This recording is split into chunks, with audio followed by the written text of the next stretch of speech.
Welcome to Money Adventures with TK, a podcast for the ordinary African who's determined to get their personal finances right. Willing to have a better relationship with your money? Well, this podcast is for you. If you are broke mentally, you will be broke in your wallet. This is a quote by Mpheng Thamae. In truth, we are often taught how to make money, but never the mental and emotional resources required to manage these financial resources. Furthermore, setting boundaries is often very uncomfortable for many people. In today's episode, I have the privilege of speaking to Mpheng Thamae, a counselling psychologist, and we are going to unpack what financial resources versus mental resources are, and of course, how to go about setting our boundaries. Mpheng, good afternoon and welcome to the podcast. Thank you, TK. So maybe let's start with you introducing yourself to people who actually don't know who Mpheng is. Mm-hmm. So firstly, thank you. I'm so glad we finally made it happen. I was just thinking we've been setting and rescheduling, but I'm glad that we eventually had time. Lebitso la ka ke Mpheng Thamae. I'm a counselling psychologist by profession, and I'm in private practice in Lesotho. So that's who I am. I think the people who listened to our last audio podcast will remember the voice. But yeah, thank you. The beautiful voice, actually. Thank you. So, talking about the last episode we did, maybe let's do a quick recap.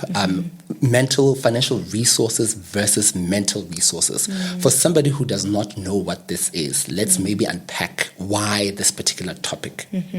Firstly, it's not a difficult definition of textbooks, and I really would encourage your listeners to listen to the audio, because we explained a lot of things in there, but I'll just do that now. When we talk about financial and mental resources, it came up from our conversation, actually, this topic. And we're talking about how we're usually taught, make money, do this for your life, go to school. But rarely are we taught about the emotional and mental resources needed to maintain and sustain that. So that's really what we want to talk about. We want to talk about the mental resources that you employ. For example, boundaries, to make sure that after you secure the bag remains there. So I think in a nutshell, that's what we want to say about mental resources, like literally mental, emotional resources and financial resources. And I love this quote, if you are broke mentally, you will be broke in your wallet. What inspired that particular quote? I think it's our conversation, really. Remember, we're just flowing, and I think a good example would be, even celebrities. They will have money, and then you will hear later that they went rock bottom because they probably didn't know, they were just, not saving money, not understanding things. And I guess we'll keep going back to boundaries because that is the line for today. So I think we got inspired from our conversations when we're trying to talk about the content. And yeah, I think that's where it came from. And I think what I love about that particular episode, which I'll obviously link to this particular conversation that we're having, is just how important boundaries were. Yes, we did not get into a lot of detail then, but which we'll do in this particular episode. So, Mpheng, money remains a big taboo and a sensitive topic in many households, And what you see is, for example, people have a very weird relationship around money, and people relate differently whether the money is there or not. So how does money impact relationships, whether positively or negatively? I think money affects everything, really, but we'll hone it into relationships. It creates a dynamic. It definitely has a power dynamic in most relationships. We made an example of this. If you're the friend, when we're out, you're the one that's always paying. Are you generous or are you controlling? That's what we understand. And I think a lot of times we underestimate what money means, and you just feel like, no, we're in a friendship, he doesn't mind paying, she doesn't mind paying, but it creates a dynamic. Every transaction sort of determines the texture of the relationship, because eventually people start feeling like, when you have those friends that you're like, am I calling this one or am I not? Because, I feel like people start to feel very used. And I'm not saying that we can't be generous. I'm not saying that in friendships sometimes we're in different places, right? Maybe we have friends, maybe they're able to get a better job earlier than you. They went into a course that probably has more market. So those are fair, but I think money adds those dynamics if we don't communicate and we're not careful to really be aware of what it means. I love it when you say we don't communicate, because it also touches on that sensitivity and that taboo that why are we not talking about this? We talk about everything else but money. So now, Mpheng, I have worked extremely hard. Myself and the listeners have worked hard. We've graduated. We are, and we want to make mommy and daddy proud, or just mommy if it's a single parent, or daddy if it's a single parent as well. So now things are not going as well as they should be, and I'm not thriving like I should be. How then do I deal with this pressure of making the parents proud, though things aren't going as well as I had intended them to be? You mean to make them proud in terms of money? Well, money, life. It could be a doctor, it could be a psychologist, it could be a financial advisor. But, things aren't going too well. But I've always wanted to make them proud. And I feel like I'm not making them proud. I said this to you of that we were talking about this, and I was thinking that I feel like part of what we do, or the job as a psychologist, I feel like we have superpowers. That's what I've been saying. I really feel like we have superpowers because of just the amount of things and the texture of things that we deal with, the severity of things. And this topic, like even if you're asking that, it seems like such a, a simple question. But there's so many things to that. And because I'm a psychologist and I make things difficult and just... and I say that quite respectfully to myself, to say we see a lot of dynamics in things. So sometimes it feels like we're too deep, for nothing. So I'll explain in terms of family, and I will just make it a bit broader, that sometimes we are wounded children. You are a person that has never gotten approval from your father, your mother. You've never gotten, hey, I'm proud of you. Hey, you're doing really well. So you grow up with this sense of feeling inadequate, of feeling like I need to prove myself all the time, right? So money becomes a dynamic in that, because even when you're broke, even when you don't have money, every time they call from home and you need to help them, you can't even communicate, hey, I don't have money today, or this month is looking a bit bad. Because what? You're a wounded child that wants to fill that void. Because every time you give money back, or you give more money that you don't have, it sort of, you think it fills the void, but you keep needing more and more of that. So I think those are one of the things. Like, we're wounded children, depending on your background, and we're always wanting to heal that. And it also goes into people pleasing.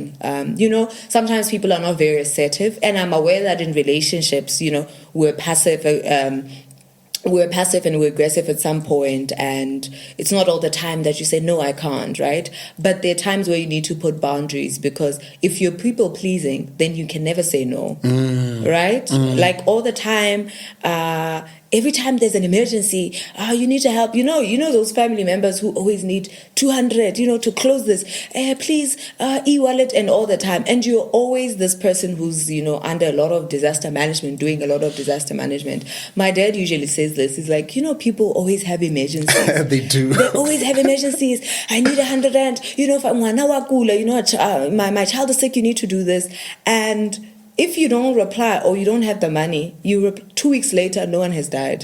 How much of an emergency was that, right? So it's those boundaries that you have to put to yourself first, to say, okay, dead soldiers don't save lives. That's what we say in trauma counselling. So if I don't have the money, what money can I give? So you find a lot of us that we're in debt because we're trying to fill and create this image at home that we are thriving, we're doing this. And there's nothing wrong, TK, with being generous, with helping your family. We're in an African context. We understand much better that when you succeed, you give back home. It's something that we know. It's not very foreign. But I guess what I'm advocating for is helping from a healed place, helping from a healthy place, so that in that trying to help, then you don't deplete yourself to nothing. Yeah. I think people like me in this context will be a personal finance coach Sure. or a financial advisor. We always, touching to what you just said, we speak about setting boundaries, setting financial boundaries, and I think you've touched a lot on the boundaries and stuff. So in the last episode, on the podcast episode that we spoke about earlier on, is we touched on a bit of black tax. So there's family, there's relatives who constantly call you, asking you for that e-wallet, calling you, asking you for that 100 Rand for an emergency. In that context, how then do I set those boundaries and actually practice setting those boundaries? When we talk about this, and we'll talk this with my patients when I'm at work, and I'll say, why didn't you say no? And they'll say, oh, Mpheng, I feel so bad. I don't like doing that to people. They never say I was scared to set boundaries. I said this to a friend the other day, that in setting boundaries, there's a healthy amount of rejection that happens. And that's what we're trying to run away from. Just a tiny bit, because you're saying no. It's not from a bad place, but I can't. So in saying no and setting boundaries, people have to be comfortable with those things. I think I said it in the audio that you have to be comfortable with the names that come with it. I probably have been called stingy at some point, because I'm very clear. This is how I'm willing to help. This is how I will help, right? My dad said this. I was telling you the other day that my dad must invoice us for intellectual property, because I'm always saying my dad says this. But he said this the other day when we were talking about these things, and he was saying that when you set, people must be very clear. Okay, this is how much I'm going to be able to give a month, since I have bills and everything. Be consistent in that. But once in a while, be generous and surprise them and give them amount beyond that. But at least it's not money they're expecting, right? And you can't now abandon yourself as a generous person and say, I always say this to my clients, just because you're realizing that I'm this person that has been giving, you don't now go to the other continuum where you don't give. I don't give, I'm setting boundaries. You do it in such a way that you don't abandon who you are. If you're a generous person, you like giving, you like buying things for people and everything, just do it from a healed place. That does not leave you depleted. Again, I repeat, dead soldiers don't save lives. Dead soldiers don't save lives. I think as we get to the end of our conversation today, you did touch a bit on this as well, but there is also peer pressure amongst friends, and I always want to pay the bill, like you mentioned earlier on. I always want to be the one who is seen to be thriving as friends. So let's maybe unpack a bit on that. I know you touched on it a bit earlier on, but let's maybe elaborate a bit more on friendships and those boundaries that need to come into place and some of the issues we need to be mindful of as friends. I think, with friendships, because they're still part of relationships, right? So they're still part of, family, although the nuances are there. I think just like I've said earlier, with friendships and generally, money can either make or break a friendship. There are people you will never lend money to, because you know that this one, if I lend the money, they'll never return it, and it's going to create a dynamic in our relationship. So sometimes you choose the friendship. You choose the friend. It's not that you don't want to give money. And sometimes we've said this with friends, then you can give money that you're willing to lose. Sure. Because there are people, and we know our friends. Sometimes you just know who they are. And I think sometimes we want to forget that, and we want to pretend like money isn't anything, but it really is something. It has dynamics around it that need to be clearly communicated. But I think I'll start to that all the time is, are you generous or are you controlling? These are things when I bring up to conversations, people are like, Mpheng, we were living just normal lives until you came with this deepness. What's your problem? But I think these are healthy questions to ask yourself, so that also you don't feel like you are very depleted and now you're controlling and everything else. I think those are healthy questions to ask yourself. Yeah, that's really deep. I also felt the depth of... Yeah. Okay, so in closing, Mpheng, what should we know about setting boundaries, either as professionals, as people in relationships, whether it's family, friendships, situationships, or whatever the case may be? So, closing remarks. You know what? I think boundaries, I must admit that they're difficult. So when you feel that they're difficult, don't feel like, oh, I'm going to run away. It's part of what they are. Like I said, they have a healthy amount of rejection. You know, sometimes a no, even if it comes from a great place, people still feel like you said no. And I think we have to be comfortable with that. I think we have to be comfortable with the names that come with setting boundaries, because a lot of times people are not ready for that. That is when people who struggle with people pleasing will struggle, because once they get a very bad appraisal from their parents, from their children, from their children, from their friends, then they just return and then go back to that place where they're enabling very, very bad ways of relating. So just to say, I'm sure and I empathize that they're not that easy to make, but once done, that they're very healthy and can keep relationships. Yeah. So I think, thank you so much for that. That is very insightful and stuff. So for me, you have a quote that we should probably publish somewhere. If you're broke mentally, you will be broke in your wallet. I feel like maybe leave us with one more for the listeners, One more what, TK? One more quote, one more, that punchline that just wraps up this amazing conversation. Looking at the main camera, what do you want my listeners and viewers of Escapes and Money Adventures with TK to say? You can use the same one. I feel like when rappers, they're like, throw us a bar, you're just like, oh, can I do it now? But I actually thought of one. Then I think that's what I'm saying right now. That in setting boundaries, there is a healthy amount of rejection, and that's okay. That's what I want to say. I was kind of hoping you say dysfunction. There's a conversation we had in the last one about dysfunctions. Yes. You should have said that's what you want me to say. I was hoping you'd get the hint. You'd get the. We had a conversation around dysfunction. Absolutely. That sometimes there's been such dysfunctions that have been functional. We've been living in a particular way and coping in ways that are not really healthy. And Tukiso now goes for therapy and suddenly wants to change the entire thing. And I think we're not fair to ourselves to want that we must be very kind and patient with ourselves and be aware that from being aware to complete change is an entire process. So to constantly call yourself out, check on yourself, but then be aware that just because you're aware that, hey, in this family, I'm being abused, and maybe my father is asking too much money from me, or these people are being abusive, it doesn't mean it changes that day. From awareness, you find ways to deal with it in such a way that it doesn't totally break the relationship. Yeah. From awareness, you then embark on a journey of working through that. Ladies and gentlemen, that was Mpheng Thamae. She's a counseling psychologist, and wow. This conversation was really amazing, and thank you so much. Thank you. For you. people who want to reach out to you or connect with you, can you share, or is it by invite only, or? No, it's not even by invite only. I'm in private practice in Lesotho, so people can reach out at any time. I think we will leave the contents in the link. So I'll definitely link her contact details, her professional contact details below if you want to have an appointment with her. And of course, the 3 rules when it comes to Escapes and Money Adventures with TK. If you like this video, give it a thumbs up. It is also available on Google Podcasts, Apple Podcasts, Spotify, Anchor, and many other podcasting platforms. So just look out for Money Adventures with TK.